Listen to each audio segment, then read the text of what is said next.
পাঁচ দিনের পুলিশ হেফাজতে ফলতার ত্রাস পুষ্পা জাহাঙ্গীর খান, তার বিরুদ্ধে এবার খুনের চেষ্টার অভিযোগ, মারধর অস্ত্র দিয়ে হামলার অভিযোগে মামলা।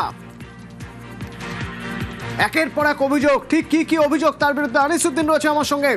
আনিসুদ্দিন, চুরি, চাঁদার জুলুম, কি কি অভিযোগ তার বিরুদ্ধে?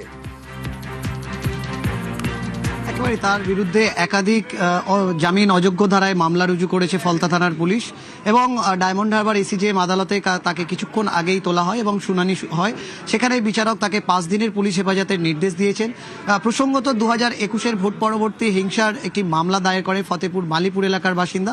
তার যেটা অভিযোগ যে ভোট পরবর্তীতে তার বাড়িতে এবং তার দোকানপাটে হামলা, লুটপাট চালানো, মারধর করা হয়েছিল এবং সেই মর্মে তিনি গত 18 তারিখে ফলতা থানায় অভিযোগ দায়ের করেন এবং সেই মামলার একেবারে সেই অভিযোগের ভিত্তিতেই জাহাঙ্গীর খানকে গ্রেপ্তার করা হয়েছে।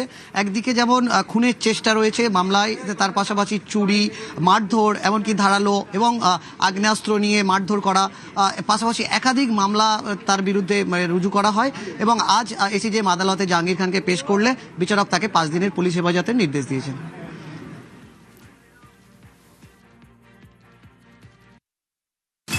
2021 সালে 2 তারিখে রেজাল্ট হয়েছে, 3 তারিখে আমার ডেকেছিল অফিস থেকে, ডেকে ওরা লাঠি সাঠি নিয়ে দাঁড়িয়ে আছে। জাহাঙ্গীরের বাহিনী প্রচারে এসেছিল, শুভেন্দু অধিকারী, আমি হাত মিলিয়েছিলাম। যোগী আদিত্যনাথ এসেছিল, সেটা আমি হাত মিলিয়েছিলাম।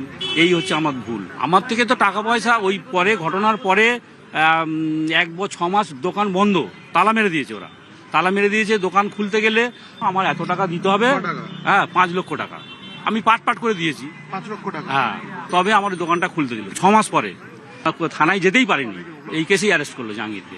যেদিনে ভাঙচুর করে সেই রাতে, তার পরের দিন 6 তারিখে আমি জাহাঙ্গীরকে ফোন করেছিলাম, রিসিভ করে বলছে 2026 সালে তুমি আমার সঙ্গে দেখা করবে, এর আগে না। আমি আজকে এসেছি 2026 সালে ওর সঙ্গে দেখা করতে। প্রত্যেক দোকানদারের চিঠি দিত, প্রত্যেক ব্যবসায়ীদের চিঠি দিত, যে যেমন ব্যবসা করে তার সঙ্গে পয়সা দিতে হবে।